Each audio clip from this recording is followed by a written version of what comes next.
All right, this is the Disney Spirits podcast, episode 9 for October. Hey, Joe, how's it going? Hey, Gary, what's going on? Today's top 5 list, Joe. Things to know about going to the Disney parks during COVID. It's going to be the Joe show. Well, not necessarily. It's never just the Joe show, but it is a topical. It is, very topical right now, actually. I mean, let's face it. The parks are open. The people that have gone are not few and far between, but there's a lot less of us, and there are people that are, I think, curious about what it's like to go. Exactly. Yep. So we'll try and illuminate that for you. Illuminate. I'm Gary. I'm Joe. And we love theme parks. We're also amateur bartenders. We love cocktails. And we feel that life is better when the two go hand in hand. Don't you agree, Joe? Absolutely. Of course. That's why I started this today with my Manhattan. This is the way I feel today, Joe. Love it. Guess what, Gary? I also have a Manhattan. Cheers. So cheers. So, moving right along. Intro to the podcast today. We don't have a giveaway yet. We were going to have a giveaway, but that's going to end up on our next podcast. It's going to be awesome. Trust us. We've seen what it's going to be. It's going to be awesome. Yeah. So you just have to be patient. Sorry about missing 2 so far, but I'm sure, what was his name? Matt is loving his Krakatoa. Although we haven't received a picture yet, I'll be sending him an email to find out. Yeah, Matt, come on. I hope you're not like laying down, passed out with the Krakatoa punch glass by your head. As long as it's not broken, that's fine. Right. Well, that's We're the not most judging. important thing. Right. A soft landing for the glass. That's right. That's right. So, So we're the Disney Spirits podcast. But please feel free to email us at thedisneyspirits@gmail.com. Anything you want to see. We make drink videos and put them up on YouTube. So make sure that you check out our YouTube channel. This podcast will also be on YouTube, and we're everywhere. We're everywhere podcasts can be consumed. So make sure you go out there. Please feel free to rate us and comment, but please, nice things. Yes. As I always say, the internet is a scary, scary, mean place. It's heartless. So just I think nice. it's especially heartless this year. So it is. Let's spread a little kindness on the internet, and especially send it our way. So our sponsor remains the same, Dreamport Creative Studios. Joe, you got a commercial? Dreamport Creative Studios. They're on Etsy and Redbubble. They have around the world lanyards and other Disney themed downloadables, as well as craft brew themed stickers and t-shirts, and their work is fantastic. They did our logo, and we thank them for it. And they're yet, as we always say, another company that shares our enthusiasm for both Disney and drinking. So it puts the right things go hand in hand. Celebrate the future hand in hand. Wow. Disney nerd. So drinks. I was already drinking my drink. I'll go first because I know yours has a little lead up. So mine's easy, and I didn't feel overly motivated for a complicated drink like apparently you did, but I went for a good drink, a delicious drink. This is from the Enchanted Rose. It's the Manhattan from the Enchanted Rose. Basically, Whistle Pig 10-year. Straight rye whiskey, which is how I like to make my Manhattans anyways. Carpano Antica. And I can never pronounce this when I want to. Angostura. Angostura. I think it's Angostura. I think it's Angostura bitters. Yes. It's from Trinidad. Those Trinidadian bitters. Angostura bitters and orange bitters, which is a little bit different. And I love bitters. A lot of times, when it's available, I like to put grapefruit bitters in my Manhattans. They taste delicious. Yep, very good. I have some of those too. I have some orange and cheers. I Cheers. Also have my Manhattan because my drink is I'm not going to be able to consume. So we're sharing the same drink. Yeah, so this is from the Enchanted Rose, new super cool bar. Took place of Meisner's. Yeah, which That's a little sad. R.I.P. Meisner. Yeah, this was awesome. One of my favorite places. That almost. Enchanted Rose is cool too. But, yeah, it's really cool. Yeah. So, all right, Joe, you're up. Okay, I'm up because mine is melting as we speak. So sorry, first I gave a chance for the flair. Go ahead. So last time we were in the parks, I don't even think it was last time. I think it was the previous time, which was still probably about a month ago. We're in EPCOT, and I'm looking at the different dessert options because we had just eaten dinner at Via Napoli, and we're thinking, well, we're going to get something for dessert. So I'm like, well, we'll go over to France. We'll go to the bakery. So I'm looking on my Disney Experience app, and I look at the menu for L'Artisan de Glaces. I guess that's right. Which is the ice cream shop in the France pavilion. That is where the bakery used to be. And the bakery right now is at the end of the France movie, which is Beauty and the Beast, Sing Along During the Day, and Impression de France in the evenings. So I look down the menu and I see ice cream martini. What is this? This sounds right up my alley, okay? So basically, you can pick 2 scoops of ice cream, and your topping, on top of it, they will put either a shot of Grand Marnier, a shot of Rhum Clement VSOP, or a shot of vodka, and then whipped cream if you want, and any other toppings. And they have about 12 ice cream flavors. I think I chose pistachio and salted caramel. I think they also have your basic standard flavors, and like I said, about 12 flavors or so. Anyway, and I chose the Rhum Clement VSOP, which it's basically rocket fuel. That is straight out of a jet.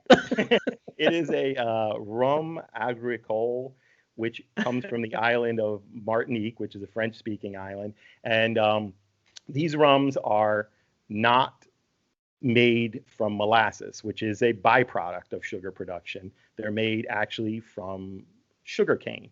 So it has a different, more grassy, different kind of flavor. Actually, very good. Takes a little getting used to, but very good. Anyway, so I got that. My wife loves Grand Marnier. She got Grand Marnier, and we're sitting there eating these things, and I'm like, this is unbelievable. I mean, and let me just show you. Here it is. I made one up. Awesome. And so the comments are, where'd you get that? Everybody's like, where'd you get that? And apparently it's been there for a while, but everybody still comments about it. And the best was the lady at the table next to us sitting down, and she looks at her ice cream martini and goes, oh my God, where have you been all my life? That's awesome. This is fantastic. That's awesome. So I figured I would make one up, but I can't eat it. So I'm going to pass this off to Amy to finish tonight. And here she is. There you go. Enjoy. Lucky. Yeah, and I'll enjoy the Manhattan that you and I are enjoying. So delicious. I just heard her in the back. Yeah, where have you been all my life? Exactly. Too funny. So review of last podcast. Anything from last podcast? I think we did pretty good again. I think we're on a roll here. I think no big mistakes. Took me a little longer to edit it than I care to take, but hopefully people watched it and it was and they enjoyed it. So I didn't see anything, and we didn't get any comments that I saw that were about something that we missed or something we incorrectly stated. But awesome. I didn't hear anything, and I listened to it a couple of times, and I didn't catch anything. So I think we did all right on that one. Yeah, cool. So we're going to kind of skip quickly through the theme park news. We had a few things that just came up recently. One of them a sad thing, but and then we're going to get right to the top 5 list. So my buzzkill sad thing for today, October 22nd, is Marge Champion, actress who was the model, actress and dancer who was the model for Disney Snow White, died today at 101 years old. Good for her. Cheers. Cheers to her. Cheers. Yeah. Rest in peace. Rest in peace, Marge. Yep. That's sad news. And yeah, sad news. But 101, man. You know, good for her. Good for her. Yep. Yeah. And the second piece of news we have today is actually kind of sad news as well. That the Walt Disney Company is now going to take over all the concessions and restaurants and stores inside the Morocco Pavilion at EPCOT. The company that previously ran all the concessions and restaurants. I believe they applied for and received a PPP loan, but they just weren't able to make it. So Disney's going to be running those from now on. So and last time we were in EPCOT, the main restaurant was not open. And the only thing actually that was open is the restaurant that's across. I don't know why I always forget the name of the restaurant across the pathway. The Spice Road. Spice Road, yeah. That was Yeah. open. Everything else was closed. Tangerine Cafe. Spice Road is awesome, though. Did you go? Yeah, no, we didn't, get actually. stopped, We didn't. No, we what did we eat last time? I think we did some of the food and wine. Yeah. Awesome. Yeah, but Yeah, it's kind of a bummer. It is. Too bad for that company. It's a bummer, and what makes me a little bit nervous is I hope the Morocco Pavilion stays the way it is, because as if you listen to any of our previous podcasts, we seem to talk about the Morocco Pavilion a lot because it really is one of the coolest pavilions, you know, and I think it's one of the ones that people just don't take the time. Like there's a lot of walk-bys, or people just go to the very, you know, the minimal entrance of it and not all the way down in the back, you know. Right. Mo Rockin', that's what they see. Mo Rockin'. Right, and now Mo Rockin' plays, right up in the very front, almost before you even get to the pavilion. So a lot of people don't venture back there and see all the shops and all the work that the artisans that actually came over from Morocco did to build that pavilion, and it's actually pretty spectacular. So next time you're in EPCOT, take a walk back. And it goes back quite a ways. It does. Way further than you think. Yep. Way further than you think, and you'll be impressed. It's very. That's a Disney Spirits highly recommend right there. We'll give that 4 thumbs up. 4 thumbs. 4 ghosts up. Right. 4 My Manhattans 2 thumbs, up. Gary's 2 thumbs. Yeah. All 4 thumbs up. All right. So I know there's a lot of theme park news right now. We know, Disneyland still not going to be open, and doesn't seem they're going to be open in the foreseeable future, barring something spectacular happening. That's that whole all the California theme parks are really kind of feeling the heat of coronavirus and the lockdown. So I don't know. There's not much to say about that until something happens. So hopefully something happens soon. It's not looking like they're going to be opening anytime soon. In fact, I did hear rumors like Universal out in California is talking about opening as kind of a food destination, because I guess under the current rules, they would be able to open as that, but not as a theme park. And I believe their Los Angeles County is in the red. I think they're in the red. Yeah, they're in the red. And so they have 2 stages to go. Disneyland is in Anaheim, which is in Orange County, and they're in the orange, and they need to get to the yellow.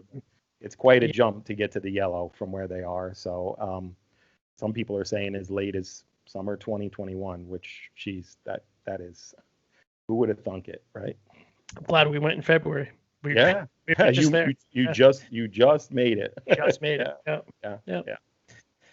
So ready, Joe? Because there are I didn't want to cut well, you I was off. going to say there are parks that are open, so we can talk about those, and they're the parks here in Florida. You know, we're going to talk about the experience of going to Disney, but when we get to something that's different, all the parks are similar as to what the experience is. But when it does come up where there's a difference between Disney and the others, you know, we'll mention that, you know, this doesn't apply at Universal or this doesn't apply at SeaWorld, but we're going to focus on Disney because I think that's what we focus on, right? We're the Disney spirits. Go figure. It's right in the name. Yeah. And basically, since the parks have reopened, Amy and I have gone. Well, let's say we stayed at Universal 3 times, and we've stayed at Disney once, and we've stayed outside of Disney or Universal, I think, once. So 5 times we've gone since the parks have reopened. SeaWorld and Universal reopened in June and Disney in July. And this very last time, compliments of Gary, Jen, and Haley. Thank you so much. Their DVC points that they couldn't use this year. We were able to stay at Animal Kingdom Lodge Jumbo House, and it was fantastic. But definitely, wait, aren't you there right now? Yes, I am actually. I'm filming from Jumbo House. I want to thank the cast members for being so courteous and letting me set up right here in the lobby. Set up a hole. As you can see, it's not very crowded here. Only the DVC rooms are open here. The actual hotel rooms are not open. The full resort at Kidani Village is open. So Sanaa is really the only restaurant open in the resort. The pool bar at Kidani is open 7 days a week. The pool bar at Jumbo House is only open. So, this is what you're going to find generally. This is not unique only to Animal Kingdom Lodge. Every hotel, the ones that are open, because quite a few of them are actually still not open, but the ones that have DVC generally are open for DVC. So because, of course, you know, if they didn't, Gary, you talk about this a little bit. Of course, there would be an inventory problem coming up. If they didn't force people, if they let everybody bank their points, then everyone's going to be going all at once. Right. So banking points basically forces you to go the next year, or else you'll lose the points. So they're basically making they're building a dam for this year to have it break next year. Yeah. Right. Yeah. In other words. And so they couldn't let you bank points again for a second year because it would create an inventory problem for that. Exactly. There's already going to be an inventory problem. It would be absolutely ridiculous. So all the DVC rooms in most of the resorts are open, but you'll find a lot of the restaurants are closed. A lot of the dining spots are closed. Jumbo House was very quiet. It was actually very nice because it was quiet, but some people might not think that. I thought that, but some people might say, well, it's too quiet. It's almost spooky. Some people, you like that hustle and bustle. Like, you know, there's a happy medium, you know, where there's enough people, you know, people watching and stuff like that. There's enough things going on rather than, like you said, either a ghost town or so packed shoulder to shoulder. But you have the ghost town this time. we have the ghost town, and of course, it's a great hotel, and we enjoyed staying there. Thank you to the Goulets. Let's talk about some of the rules, the new rules. Sure. Well, I wanted to raise one thing, Joe. Sorry. Sure. Because if anybody who's going to like Kidani Village or Jumbo House, especially for the first time, what would you say? What does it take? 5-10 minutes to walk between max? And the walk is relatively entertaining, wouldn't you say? I mean, yeah, it's a very easy way. There is a resort shuttle that goes between the two resorts, so you can take a bus. If you don't want to wait for the bus, it's about 5, depending on how fast you walk, 5 to 10 minutes, really. Like you said, it's not a long walk, easily doable. You know, it's hot now, but it's going to be getting cooler, so it'll be a much more pleasant walk than we walked it. And there was no, issues. I mean, it's really not a problem at all. And we actually, the way the buses were coming in was they would stop at Kidani first, and then they would go to Jumbo House after that. So, a couple times we got off the bus at Kidani and kind of shopped there. Went to the merchandise is closed also at Jumbo House. So Jumbo House. Yeah. So if you want any merchandise, you have to go to Kidani. So we shopped there and kind of walked around and then just walked back to our place. And of course I did not get the Sanaa bread service. Oh my God! Let's not talk about that. I don't even want to talk about it. Pretty much the last time I give you my points, basically because of that. I was so disappointed. Last time Joe and I went, we had 2 bread services in like 4 Manhattans. And then dinner. Which I don't even remember what I was looking at the menu and I'm going, what did I have for dinner? I don't know. I did make a dining reservation for Sanaa. But then I showed Amy, and they do. That's another thing. Most of the restaurants they're open, but they have a reduced menu. They're not making everything. So I showed the menu to Amy, and she was like, she doesn't like spicy food. So that is a bad restaurant for her. And being the nice guy I am, I said, that's fine. So we canceled that Sanaa reservation. And which was tough because reservations. I feel physical pain about that, by the way. You know that. What's that? I feel physical pain about you missing. I understand. You don't feel the same pain as me, believe me. Even more pain. Yeah. I was right there. I was standing at the podium for the restaurant saying, let's go in. We can just sit at the bar and get bread service. I do. Whatever we had, by the way, was awesome. And I seem to remember it was like a special or something. Maybe. I don't think we ordered right off the menu. I think we were all set with an order, and she came over and said, "Oh, we got a special tonight." Which is rare for Disney restaurants to have like a special. And we both were like, "Oh my gosh, yeah, that's what we need." Yep. So whatever I had, I know it was awesome. It was a great meal. So meals. I'll have to look at my pictures. I'm pretty sure we took a picture of it. Yeah, I'm sure. At least the bread service. Yeah. And I mean, we always have good meals. I mean, we went to California Grill. I mean, the flying fish, that might have been the best meal we had. That was just top amazing. 5. Yeah, that was really, really good. But I don't think that's again, flying fish not open right now. Closed. So. But of course, Abracadabra right next door is open. So it's most important. They have pretzels or something there. You can, some sort of bar mix. I can have dinner there, no problem. That's right. Whatever they have. That's right. Popcorn, yeah, I'll have that. And can you make that medium well? I'll have medium rare. I'll have a medium rare popcorn and a Magic Hat. Tony Negroni. All right, sorry, tangent. So moving on. All right, we're lingering on. So things to remember when you're going to hotels, to the properry in general. Are we doing a legit top 5 list here? Sorry, I didn't. No, I don't think we're it's just a things. Yeah, all right. We're just going to do things to remember. We're not going to do 5. There's probably more than 5, but it'll probably take less time than our top 5 list, right? But anyway, masks. All right, stop now. Go masks are mandatory. Masks. Now, Disney has specifications about what kind of mask you can have. You need to have a double-layered mask that attaches either behind the ears or goes around your head. You cannot use a neck gaiter, which pains me because I have about 10 neck gaiters and I use them all the time.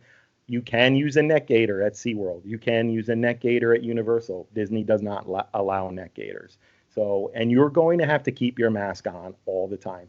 In your hotel, you're going to have to keep your mask on in the lobby, whenever you're outside your room, unless you are stationary, eating or drinking. You have to be sitting in one spot.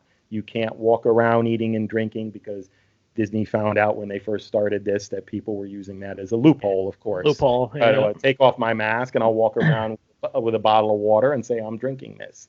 and then so they were having problems with that. They've also gotten more stern. I don't think I took a picture of it, but there are pictures up online of their new signage, which basically says if you are not wearing your mask properly, you will be warned, and then you will be thrown out of the park. Ejected. Yep. So yeah, they don't want people wearing it under the chin or with their nose exposed. Below the nose. Yeah. You have to be wearing it properly, and they're watching this because the last time I was there, I received, I don't know, 10 or more texts that said, thank you for wearing your mask properly, because of course this is Disney. There's you go on a ride, there's a ride photo. They can see it. They can see that, and of course you're supposed to keep them on in the rides as well. You're not taking them off, and even for PhotoPass or to take your own photos, masks have to stay on.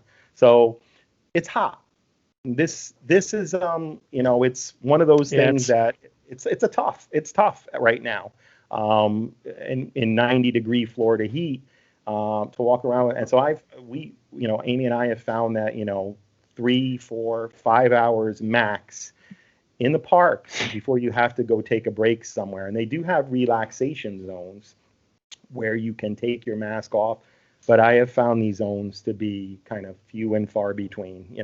They did talk about this beforehand, like in Hollywood Studios, it's over in Galaxy's Edge, right before you go into the marketplace area, which if you're going into the marketplace, you have to queue up now because they only want so many people. Only a certain amount of people? Yep. Mm-hmm. Yep.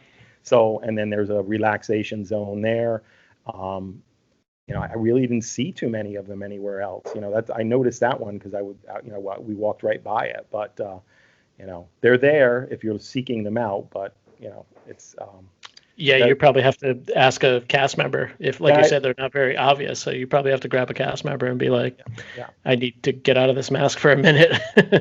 Yeah. But, I was going to say what we did basically is, when we go to Disney, and you too, we're always grabbing something to eat or drink.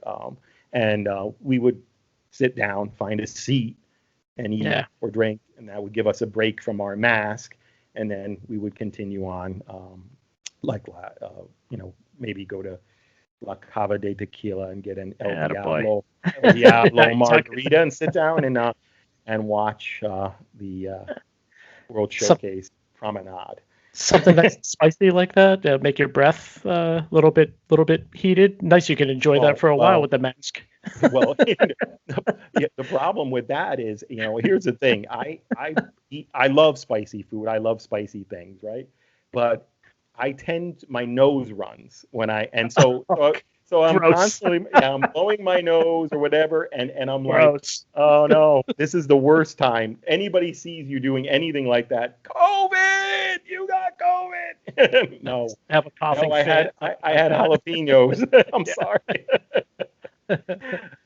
Anyway, so also park attendance is supposedly capped at 25% of the capacity of the park.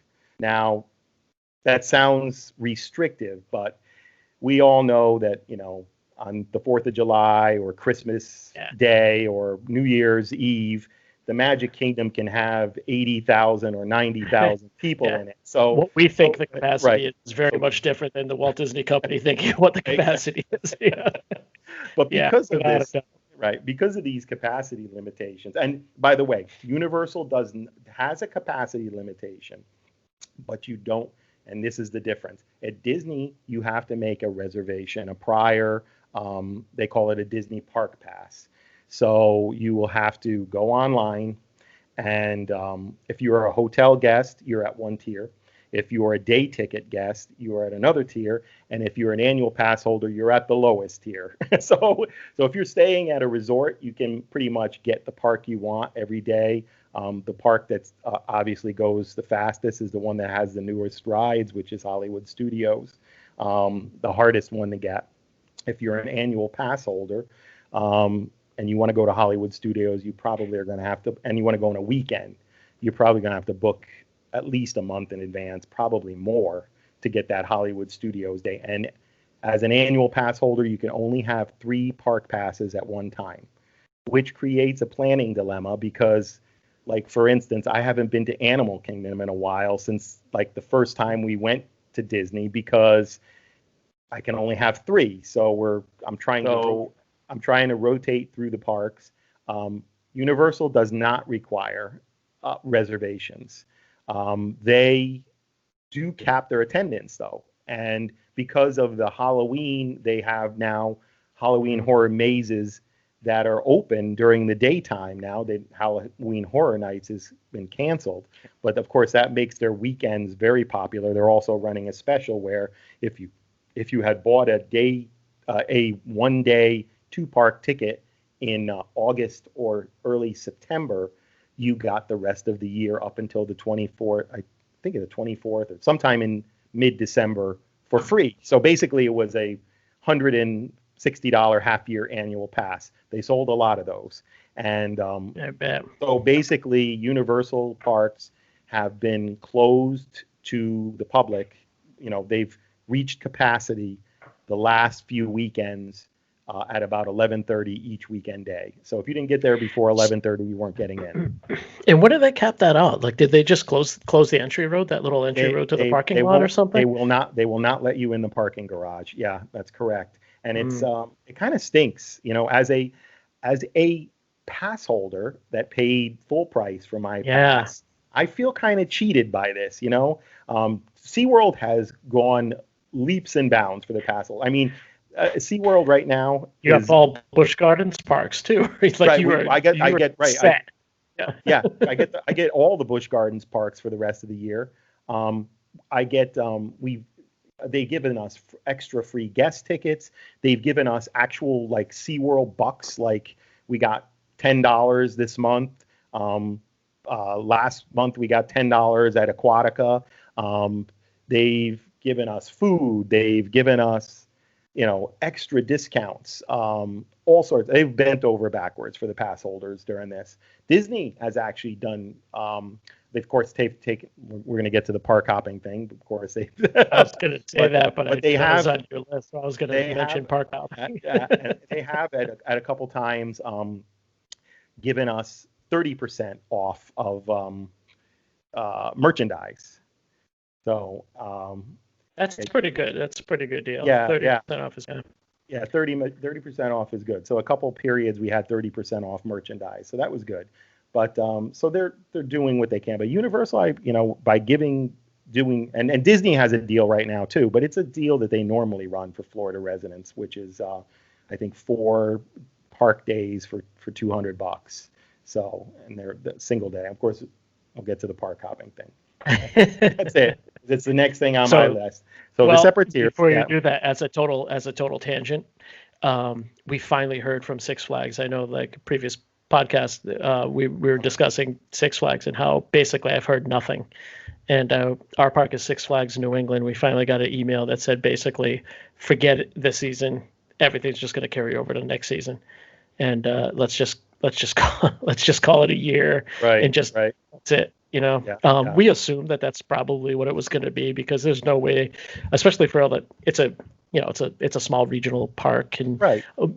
Very large amount of people have seasons passes for it, and right. they would end up causing a lot of ill will if they didn't do something. So we finally got the email, and I've emailed them a couple times just because I was curious, not hounding or anything like that. I was just like, hey, I'm just kind of curious. Never heard anything back. So finally, but I know they're dealing with a lot more than just Six Flags New England. Well, they are. Well, that's the thing. They're a small regional park, but Six Flags is not a small. Six Flags is a national chain, so you would think they would handle it a little bit better, but apparently not. Apparently not. Yep. Yeah. But I mean, they did what we expected, and we feel pretty okay about it, as long as, oh my gosh, as long as we get a handle on this COVID thing, because I got rides to go on, man. The Superman. Yeah. I can't let the Superman sit there. A whole year with no Superman. Come on. Yeah, what the heck? Yeah. Right. Exactly. Next year you can go on Jurassic Park coaster. That's right. Raptor. Yeah. The Velociraptor. Velocicoaster. Velocicoaster, sorry. Yeah. Whatever the name is. Whatever they call it. It looks awesome. I don't care what it's called. It does. You call it whatever you want, as far as I'm concerned. Okay, so yeah, no, Sorry. we get that. So at Disney, there is no park hopping right now. Then they've taken away the park hopping option. Um, we don't know when it's going to come back.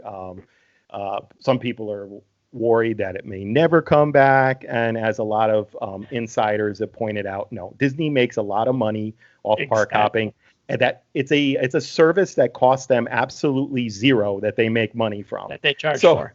They charge for. So why in the world would they ever take it away? Exactly.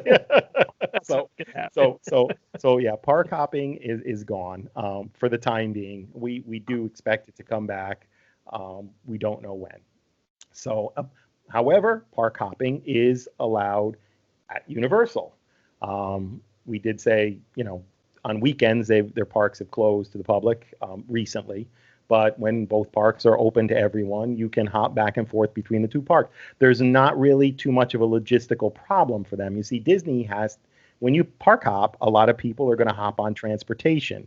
And we'll get to the transportation in a minute about how that's working. But it would create logistical problems for Disney right now. And I can understand.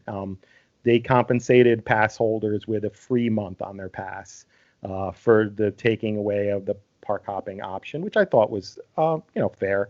I miss it. I will say I park hopped all the time. There's not probably one Disney day that I don't park hop. But right now, these are not normal times, so let's face it. So yeah, exactly. You beat to that. Let's face it. It's just not normal times. So it's better than them just saying, too bad, no park hopping. Yeah, I'm happy to be able to go to the park. Exactly. Yeah. So Universal, you could just walk in between. You can. You go back and forth between the two parks because it's walking, and I think that's basically the reason why. And they're still going to cap the parks. If one of them reaches the amount of people that they consider to be 25% of capacity, that park's going to close. But if both parks are not at that level, then you can hop back and forth between the two parks because, again, there's no transportation necessary. You really just walk. The only of course, another reason Universal has it open, there is one method of transportation between the two parks, and Universal charges a pretty penny for this method of transportation, which is the Hogwarts Express. You have to buy a two-park ticket, which is quite a bit more expensive than a one-park ticket. So that would be out the window if they said there was no park hopping. So, I guess they could probably work around it, but they'd lose that money. So, anyway. So that's where that is. SeaWorld, of course, has one park. Aquatica is not close by, so there's, park hopping is not an issue there. It's not even. You can't park hop in one park. Parking. Let's go to how parking. If you happen to be driving to Disney, the way the parking works and the way the parking works at Universal as well is that you pull in normally as you normally would, and they're skipping spaces. So they're going to park somebody here, they'll skip a space and park somebody on the one space away from you. So when you get out of your car and they get out of their car, you have the proper distance between you to socially distance. Later on, when everybody's free out of those rows and into the park, they will go back and fill those spaces up. So otherwise, it would be, they'd probably have a parking issue.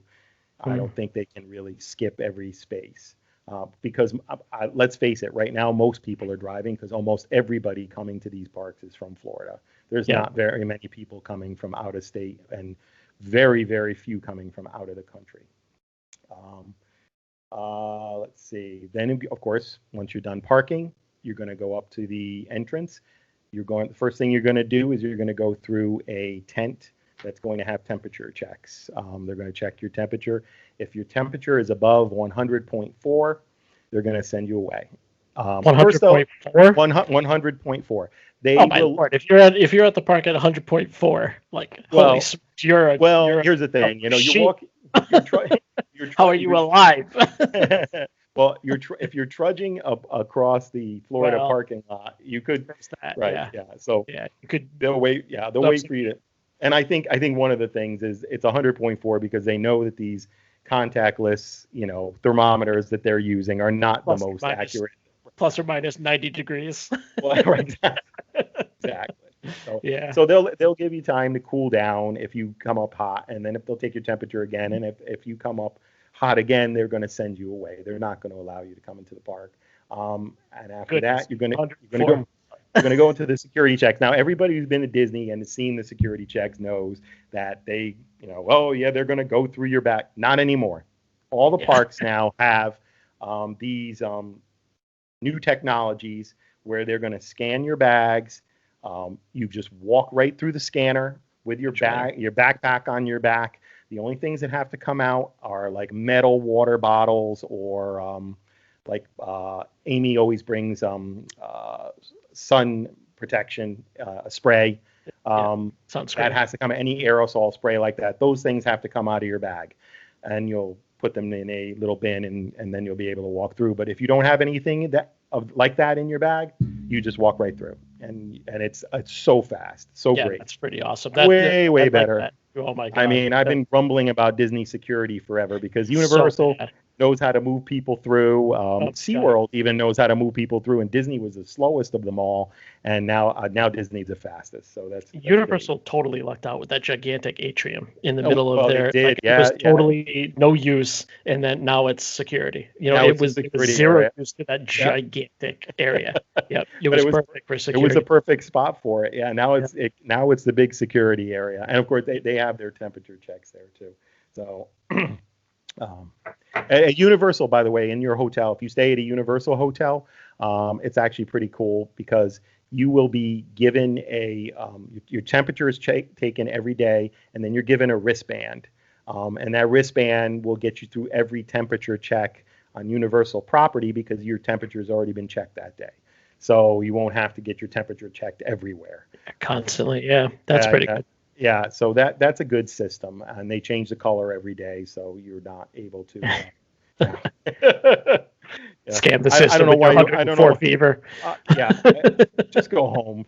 Don't try and switch the system. All right. Please don't. Yeah. Okay, and then once you get in the parks, of course, you're going to be wearing your mask. You're wearing your mask from the time you step out of your car. You're going to go through the turnstiles, no touching, no fingerprint touching anymore, at least for the time being, right? Yep.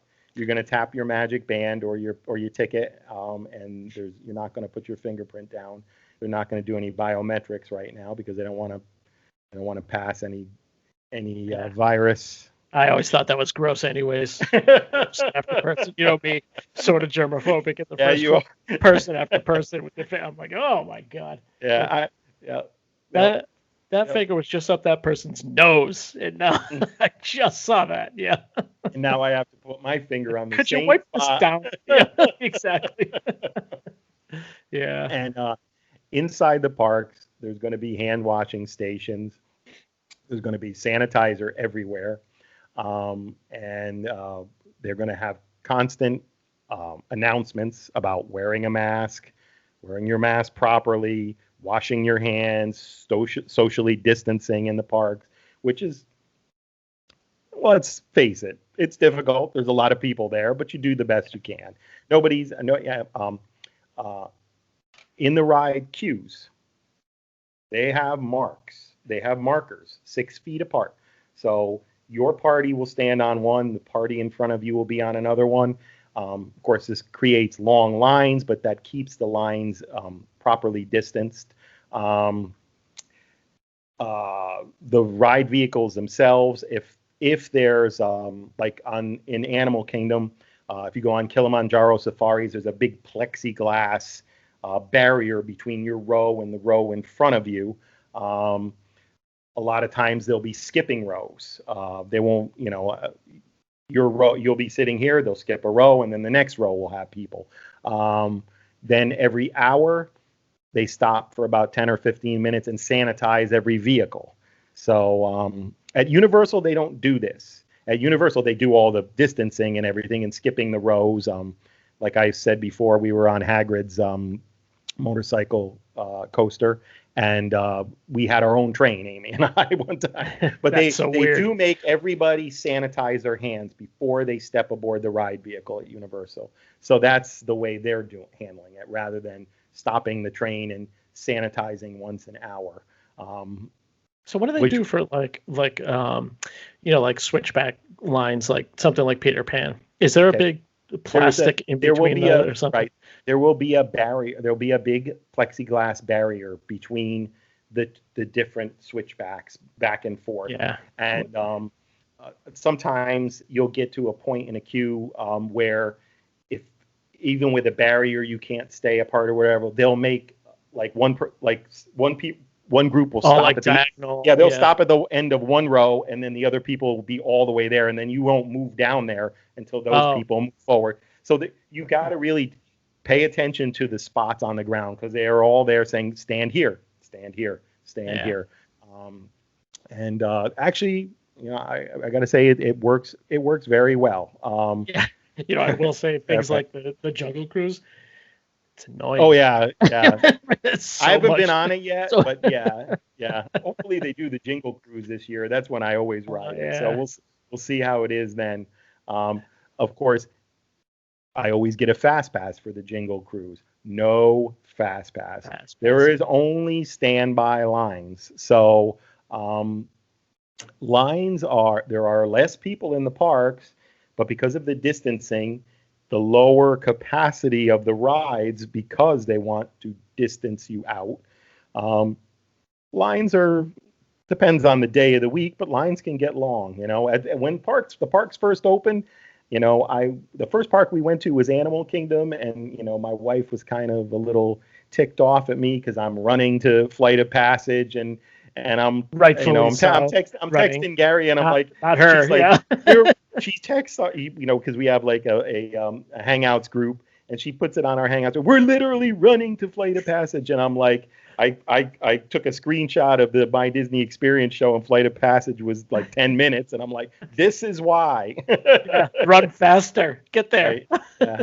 And right now, Flight of Passage is if you look on it every day, it's up where 60, 70 minutes. So it's not quite, it's sort of back where it is, right? Yeah. Because the capacity is limited. And another thing you'll see, like we're talking about Flight of Passage, is the ride experience is going to be a little bit different at times. Like in Flight of Passage, you go into the first pre-show room where the guy says, "Oh, you've all got, Pandoran mites and, Pandora germs." Right. You skip that room. You walk right through that room and into the next one, and you kind of get a condensed pre-show over there. You just get the second one. You're just walking through. So the ride experience is a little bit different, but they don't want everybody gathering together in rooms like that. So they're pushing you through to the next. Don't want to say you have germs either. They might not want to say that either. But they do that on rides where they don't say you have germs. But just to use that one as an example. But so your ride experience might be a little bit different. Let's see. We'll move on. What's our next thing? Park hours. Park hours are reduced. I mean, let's face it. Yeah, a lot. It's I think they have almost set park hours. Animal Kingdom. On normal days that are not weekends, I think they've extended things like an hour or two on weekends. But right now, on normal days, back to a 9 to 5 park. Hollywood Studios closing at 7 p.m. every day. Of course, it's a popular park. This puts a kind of a strain on the rides there, Rides of the Resistance, because of the distancing and the distancing requirements and the lowered capacity and the lowered hours. Now it's very hard to get. 10 a.m. boarding passes gone in 10 seconds or less generally. Same thing for the 2 p.m. boarding passes. I know they're putting up some barriers maybe to try and increase capacity a little bit. That would be awesome if they did. But, I just saw that, and I was thinking to myself, like, I wonder if that would take away from the ride a little bit. Like, they got to keep those things clean, you know what I mean? And they got to make sure that doesn't reflect anything, and that's tough. I don't think there's any way that it can't take away from the ride. Yeah. But that being said, it's better than not riding at all. Well, let's pay. Look, if the boarding pass time period goes from 10 to 20 seconds, I'll be jumping for joy. Yeah. Because at 10 seconds, there's a lot of pressure. 20 seconds, I got this. 20 whole seconds. 20 whole seconds. Come on. But anyway, so that closes at 7. EPCOT has been closing at I think 7 generally. But there have been times, because it's Food and Wine Festival on weekends, where it's been closing at 9. We're going on, so it's 9 o'clock has been the weekend. And no fireworks. Anyway, no, right. Still, there are no nighttime shows, no fireworks. In fact, the amount of shows are few and far between, because of course Disney had the equity performers have all been furloughed, or and they had I don't know what's going on with that right now. Yeah, but shows are few and far between. Entertainment. There is no magic hours. If you're staying at a Disney hotel, no, obviously with reduced park hours, no extra magic hours. All the play areas, anything that your children can touch or whatever, those areas are all closed, and of course we don't want to spread the virus that way. Fast Pass, we talked about, is not available. The characters. Okay, so characters, everybody, this is a big part of going to Disney. Meeting up with your favorite characters. Meet and greets, not right now. They do have meet and greets at a distance. You can see your favorite characters. I think they're just kind of starting this, where you can go up and stand in front of Elsa, she'll point at you or something. Well, I have an opinion. About this. Yes. So I like this a lot. Yeah. I do. And this was the way the park used to be a long time ago. Like, even before they were like walking around, they would just, like, a character would just come out and be on a balcony, and then just hang out for a little bit, wave to people, and then be gone. The randomness, I love the randomness of seeing. Yep. And I have to say, to me, what they're doing now with characters, I like it better. Because you walk in Galaxy's Edge, and Rey and Chewbacca are standing there waving at you. They're far away, but they're waving to everybody, and pointing at people and everything. It's really cool. You walk under the train station at the Magic Kingdom, you turn around, all the princesses are up there waving at everybody. I love that. Yeah, awesome. I think that's great. It's so much better than these long lines of people just waiting for a 2-second picture with a character. I mean, I get it.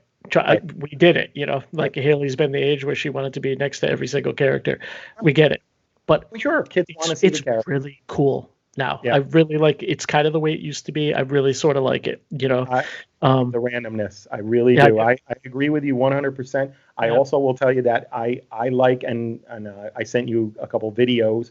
I like these cavalcades. Love it. They replaced the character meet and greets and the parades with these short cavalcades, and the cavalcades will have 2 or 3 characters on them. Like over at EPCOT, they'll have the Anna and Elsa from Frozen, and a little, I think they go around with a horse, and they'll just come around, and the music will start playing. They'll go by you, the music plays for a little bit, then it's done. Everybody sees them up close. They had Mickey, Minnie, Goofy, and Pluto, like Mickey and Minnie in an old-time car. They've had other princesses going, and that's all around EPCOT. At the Magic Kingdom, I saw the villains. I think I sent you the villains, which was really cool. Yep. They're just great. They really are, and they're quick. It's like a quick, there's the characters. They go by, and it's almost like a mini parade. And I really hope they keep these. I do. Me too. I hope they keep them, and I hope they get rid of the really large parades that they do, where they have to wrangle wrangle crowds, and it's constant. No, you have to sit here. No, you can't sit here. Please don't sit on that. Please move over here. Please don't cross. Right. Exactly. Right. Such a pain in the butt. And that all starts a whole hour before the parade. And then coming up to a half hour, everything gets so congested. Yeah. Like I think of places like that area near the near the riverboat, near the Haunted Mansion. That right, exactly. gets so congested you can barely move. They're pushing people down the ramp to the the area between. Walkway. Yeah. Yep. Exactly. Yep. Yeah. It gets really, really crowded. So bad. Course, so yeah, again with these cavalcades, like in the regular parades, they'll come by beforehand and set up the ropes, and no ropes. They have a couple cast members in front of the cavalcade saying, "Hey, we're coming by. Move to the side." And they move everybody to the side, and they go by, and then that's it. And everybody's back to normal park again, which is so much less disruptive than the parades are. Now, a nighttime parade, I'm down with that. If they want to bring that back, but the daytime parades, these cavalcades can replace daytime parades. Yeah, absolutely. I totally agree. Absolutely. Yep. Absolutely. I really like them. Nighttime parades are always more like a, more like an event. It's like a fireworks show. I was going to say more like an event, but the other ones are sort of an event too, but it's more like it's like a fireworks show. There's so much more they could do. Plus, you don't want people just walking around and all of a sudden they lower the lights and people are like falling all over the place because of that. It's so much more of like a thing that you sit and watch, almost like theater. Exactly. The daytime parades are just, I don't know. I've never really liked them. Even I think even as a kid, because you would be wasting all this time not going on rides. You're sitting there trying to get your spot, and stay within your spot, and you'd get like a bucket of popcorn or something, and obviously that works for Disney. If you get all those people just sitting around, and that's when they're going to get their snacks and drinks and stuff. But I don't know. It's got to cause a nightmare also with all this wrangling of crowds. It's so much better if you get people moving constantly. Right. Exactly. Yeah. No, I mean, to relate to that, what you're saying, I mean, in the Magic Kingdom, it's one thing. It's very inconvenient. It's always crowded. It's harder to get around the parks. But in other parks, like say Animal Kingdom, I would never, I love Disney, but I'm not ashamed to say I never was a big fan of the Jammin' Jungle Parade. Oh my God. Couldn't stand it. I didn't like the music. I didn't like anything about it. But I don't know how many times I got trapped watching it. I'll never forget. There was one time I got trapped in Pizzafari, and I'm like, well, I want to go out this way. No, you can't go out there. The parade. Well, I want to go out this other door then. No, you can't go out there either. So basically, I have to stay in the restaurant until this parade is over. Yeah. I mean, come on. Give me a break. The park. This park's too small for this. The pathways are too small for this. This is ridiculous. And and then that's not the only time I've been trapped by that parade. So. Anyway, I got trapped by watching that parade. I know you were with me. I'm certain. Yeah, I think we were. We were stuck. Yeah. Yep. Mm-hmm. So cavalcades, we give it the four thumbs up. 4 thumbs up for the cavalcade. 4 thumbs up for the cavalcade. 4 thumbs up. So that's a good thing. Hopefully it stays. Again, what we're talking about, no nighttime shows right now. I know they're still working to get Harmonious ready. So I think that means it's probably the end of EPCOT forever. When EPCOT does have nighttime shows, Harmonious is probably going to be the show. Did you see the pictures of those barges, by the way? Yeah, I did. Yeah. Oh my goodness. What the heck? They look like aircraft carriers. Most impressive. Most impressive. Smokes. Also, one tip, and then I've noticed, is the park hours are reduced, but with the fatigue that comes with wearing your mask and the fact that there's so much less to do, because you're going to find around the parks, you're going to find less restaurants open, less concession areas, less things to do. Basically, there's less to do, right? There's going to be attractions that are closed, like we said, basically no shows. The last couple of hours of the day tend to be a lot quieter at the parks than earlier in the day. People get either fatigued or have done everything and then they leave. So if you're looking to ride something at the end of the day, is probably a good time to hit some of the more popular rides. This isn't true every day, but in general, I think it has been true. That's a good tip. Yeah. So We're talking about restaurants, dining reservations. Been extremely hard to come by. The limited seating that's in the restaurants and the fact that they don't want all the restaurants tied up by reservations make the reservations really hard to get. But what they have done is they've added mobile check-in for restaurants on the My Disney Experience app. So if you go to the wait time section, restaurants will now show up there as in addition to the rides. So say you wanted to eat at the Jungle Skippers in Adventureland.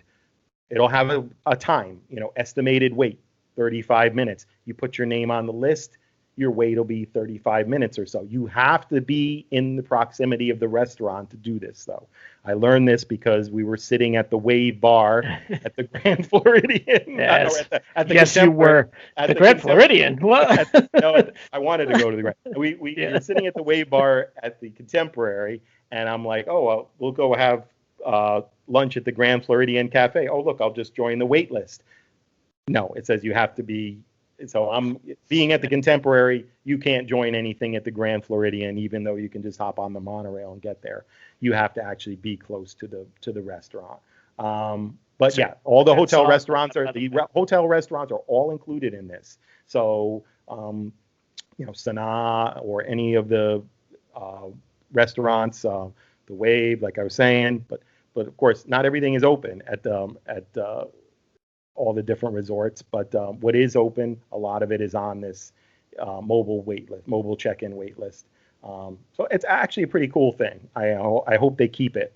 Yeah, I like that idea. Yeah, I really do. I did see it. One of the new things that they're starting to do is push reservations to you.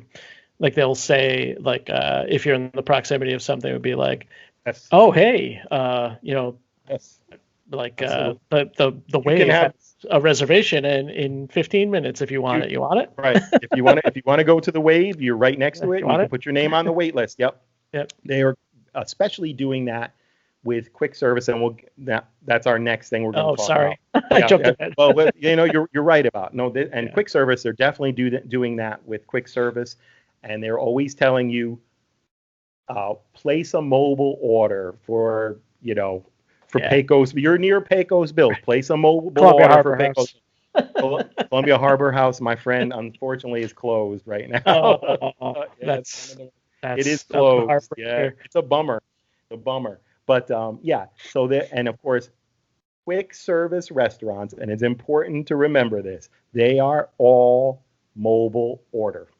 Only. The smaller counters and the popcorn wagons and the different wagons, the egg roll cart, which just reopened, they are not mobile order. They do really want you to use no cash though. The first time we were there, it's funny because they carry cash anymore. Here's the thing, Amy and I never have cash. We went never have cash back in July. The very first place we went was Animal Kingdom, and she bought, I think, a little Navi plush or something like that.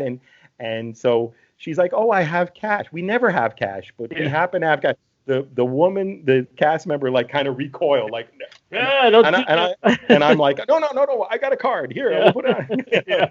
She's like, okay. All right. So they really don't want you to use cash, but quick service, before you get to the park, make sure you set up a mobile payment method if you're planning on doing quick service dining, because good idea. Yeah, absolutely. We won't even go into the big story about mine. It's just too long. But I've been caught in this trap already. So I'm telling you, you want to have a mobile service, mobile payment method set up if you're going to dine quick service, because you will not be able to pay any other way. There are no cash or card lines. You're going to do a mobile payment, mobile order, and then you're going to go through a special line, and they're going to tell you go to this spot or whatever, and to pick up your order. And it's actually very convenient. Now that I've done mobile order quite a few times, and I think we've done it together. We got good at it just that one trip. That was when it was brand new. It was brand new. It's now everywhere, and it works good. And yeah, and Gary's right. If you are near any of the, if you're near you're near Regal Eagle Smokehouse, place a mobile order. Yeah, and I did. Yeah. And I did. That's good. Good, smart. So yeah, that's it. Yes, places like Sleepy Hollow again. Heartbreaker there. If you want your chicken waffle, you can. Spicy chicken waffle. Yeah, you can get it without mobile order, but you're gonna have to wait in line. Yeah, because lines have been so long at those places. We talked about the relaxation zones already. Buses. Let's talk about the transportation, because we did talk about no park hopping. Buses, it was very interesting the way they're doing buses. They have zones basically on the buses. There are 6 zones, and each party is assigned one zone. Doesn't matter how large your party is, you're going to take up the entire zone. If your party is bigger than one zone, you're going to get 2 zones. So theoretically, if each person is only by themselves, there could be only 6 people on a bus, because they're not going to sit more than one person in a zone. That's crazy. So this, I didn't find there was a problem when we were there taking the buses, but I could see where if there was a strain on it, like park hopping would cause, it would be tough to maintain this system. It worked very well. Buses, we didn't, with the exception of one time, we had very short waits for buses, and it worked very well. It was very orderly. You're told to go to a zone. It's not. Basically, I was going to ask that if you had to find a zone, but you're told. No. You are told. The bus driver will come out and say to the first person in line, you go to zone 1, or they'll go, you go to zone 6 and go through the front door. Then you go to zone 5 and go through the back door. So they'll try and keep people away from each other by using both doors of the bus and the 6 zones. The monorail is the same thing. You're going to be assigned to a car. It's going to be your monorail car, no matter how big your group is. And there's plexiglass. There's plexiglass partitions between the monorail cars. So of course this cuts down the capacity of the monorail as well. Skyliners, you're going to get one Skyliner. I have heard that at busy times, the Skyliner to go to Hollywood Studios from say Pop Century or the line has been quite long, because there's a lot of people going to Hollywood Studios, and of course they all want to get there at the same time for a boarding group. So that's the one thing I've heard where there's been a huge backup for transportation, is the Skyliner. So if you're going to be staying at Pop Century or one of the Skyliner hotels and you're going to Hollywood Studios, keep that in mind.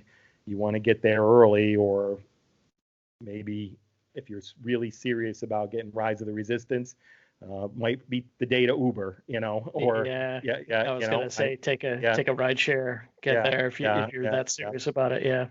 Can't rely on any of the right, because you could end up being very disappointed.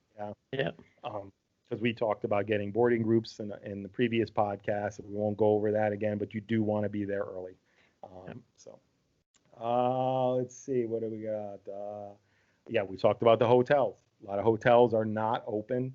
The ones that are open, not everything in those hotels is open. So surprised to see Polynesian wasn't open. Polynesian is not open yet. It was supposed to open, and then now they've decided they're going to and the funny thing about it is it's not open, but there are dining locations that are open there. Kona Cafe is open. I think Ohana's is open as well. The Tambu Lounge is open for sure. I know that. So, and because because we're there. Yeah. Well, remember, Polynesian has DVC, so they have to. Yeah. There's limited services, but it's open enough. The lobby itself is now being renovated, so I'm sure it's kind of a. I haven't been there.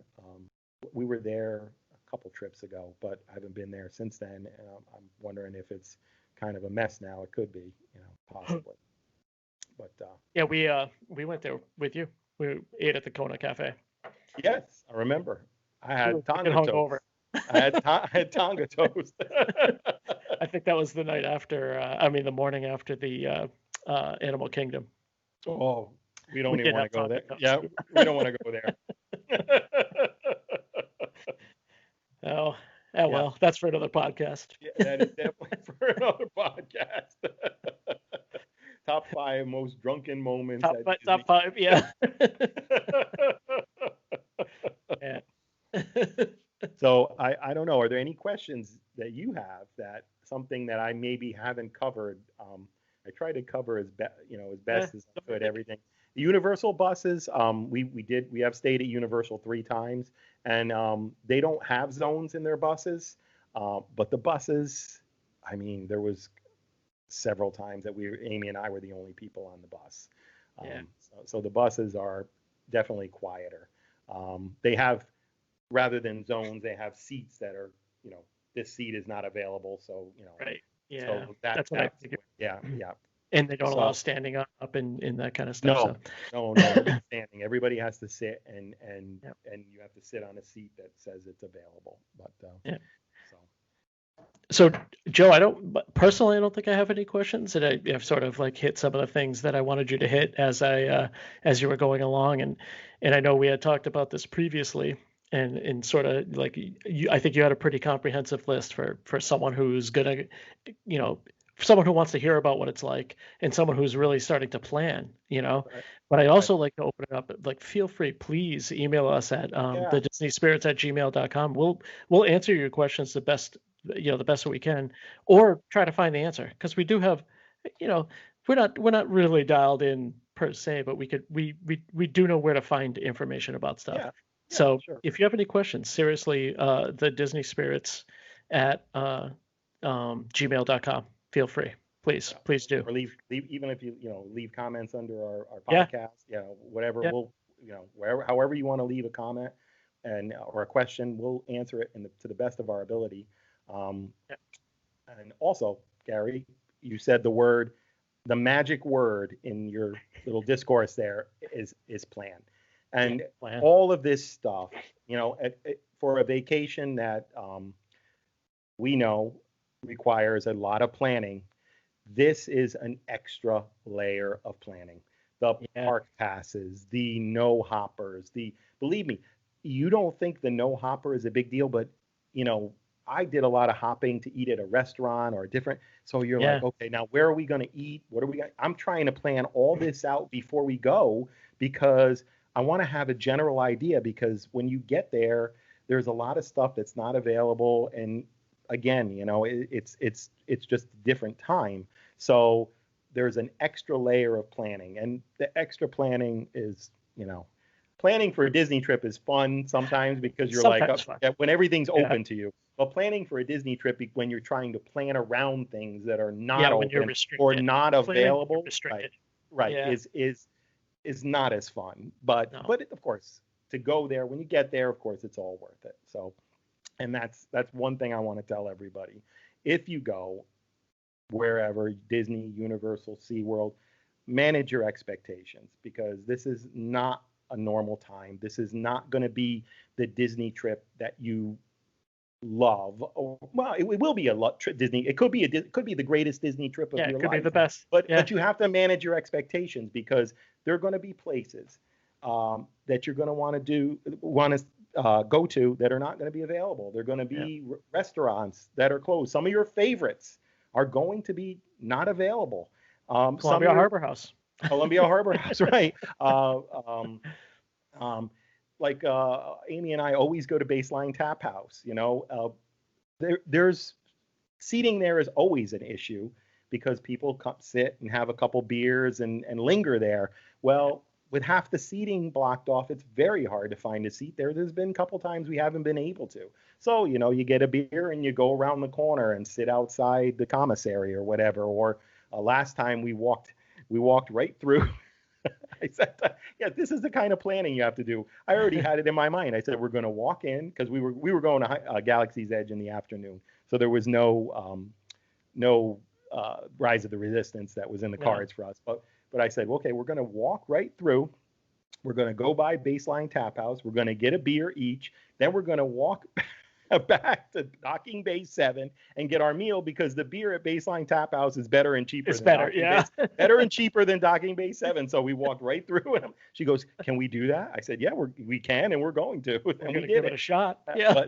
But I had it planned. Like, okay, this is what we're going to do, you know. And it's so funny. But yeah, this is the type of stuff that you have to do, and of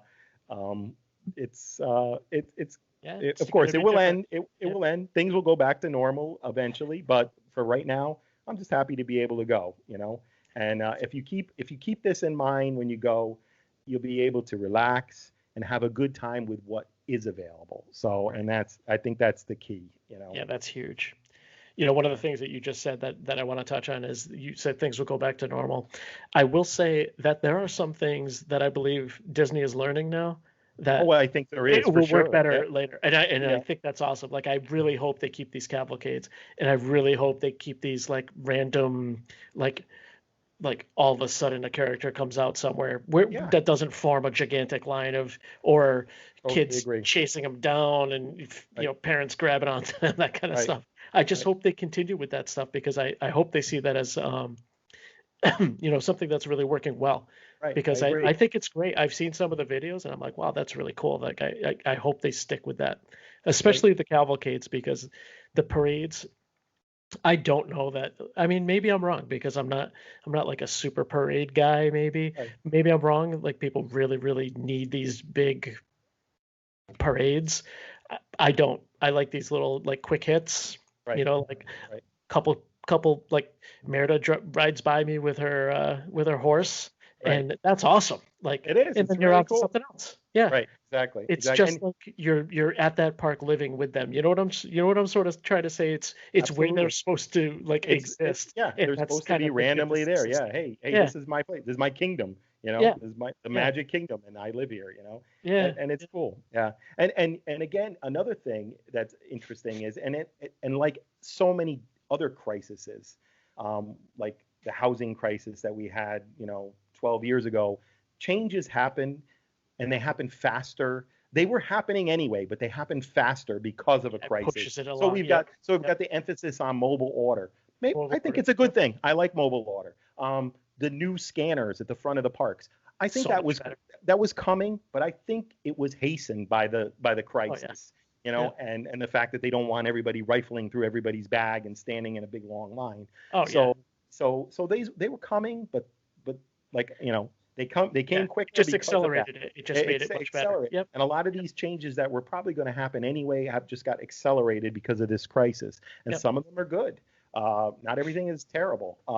And like we say, you know, I mean, you could go and you could say, I hate it, or you can go with a good attitude and end up having the best family vacation of your life. Yep. So, you know, that's just the way you have to look at it. You have to go in with a good attitude. Yep. Manage your expectations, like Manage you said. your expectations. Yep. Absolutely. Yep. Cool. So I would say that's a pretty darn good list. I'm impressed. I tried to cover pat you on the back, but you're about 1,500 miles away. Or 2,000 miles away. I tried to cover as much as I could. You know, a lot of the things. I can't cover everything. And like Gary says, leave us comments, write us emails. Any questions, we'll try and answer them as best as we can. Like I said, I've been to the park, the parks multiple 5 times. 5 times or so since, you know, I've been to every park since things have reopened. So I'll try and answer them the best that I can, and Gary as well. And that's it. Cool. So I hope it helps. I hope it does. Yeah. I hope. I mean, if you didn't get something out of that, you're not trying. It's all I'm saying.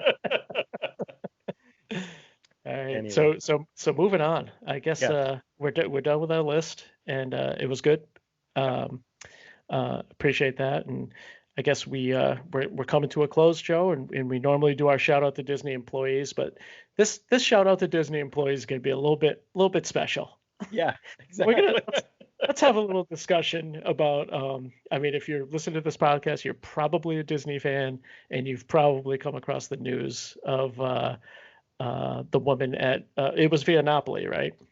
It was who the Napoli, correct? Yes. who ordered the $50 pizza because of Well, the added things that she had put right, on it. right. Yep. She It was ordered. a I think the normal pizza price was, pizza, $20. Yep. A little bit but she added so many toppings that it came. I think it was 23 bucks. $50. She Yep. added so many toppings it came out to like $47 or whatever like that. And she on the receipt wrote a little note to the server. I'm sorry, no tip. The price is outrageous. Yeah. Now, As if come it on. was, for one thing, as if it was As if the server made the price or is making the money, as if it's his, or made the choices. Like as if his name is Johnny Napoli and it's his pizza parlor, right? Okay, I mean, no, he's not making the money, okay? No. And this is a person who should know better, because this is a Disney influencer. Yeah, she has a travel agent, right? Mm-hmm. Yeah. Yep. And Yeah. yeah. So this is exactly the kind of BS that we're talking about when we say, shout out to Disney employees who have to put up with a lot of stuff. You know, treat these people. They're there to try to make the best vacation that you know, best dining experience, best ride experience, best shopping experience that you can have.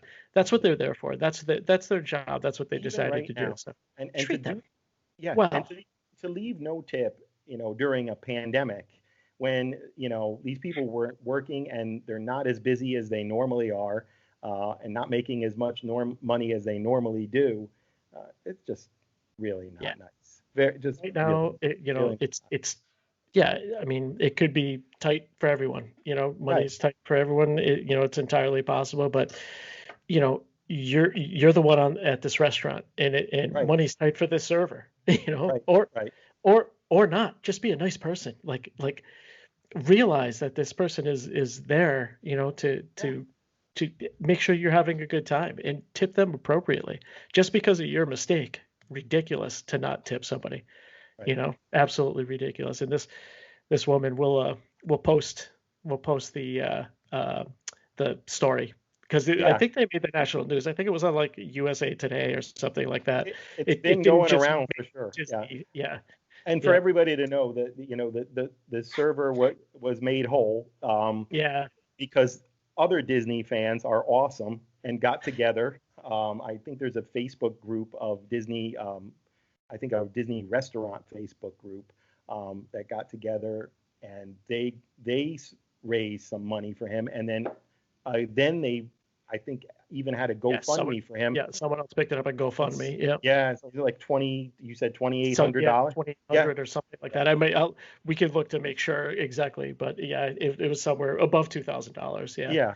So this guy, you know, got the tip he deserved and more. So that's great. A great story. It has a happy ending for him. But you know, don't do this. I mean, look, we've all gone to a restaurant before, and when we, you know, ordered stuff, this, that, and the other thing, got the bill and said, whoa, you don't leave no tip. You leave a tip based on the service. And it's always, for me, I'm sorry, 20% or more, always more, you know? Yeah. Because I appreciate what the people are doing, you know? It's not an easy job. So, you know, and especially right now, it's not an easy job. So let's hope we don't hear any more stories like this. Yeah, this kind of stuff is absolutely ridiculous. Yeah. So we'll post that up and get your opinions, but my opinion. Yeah, right. Like, luckily, we're just gonna try not to get the little explicit. We try and make this a podcast. Try and keep this a family podcast, so we're not going to give our full opinion. You can just assume what that full opinion might be.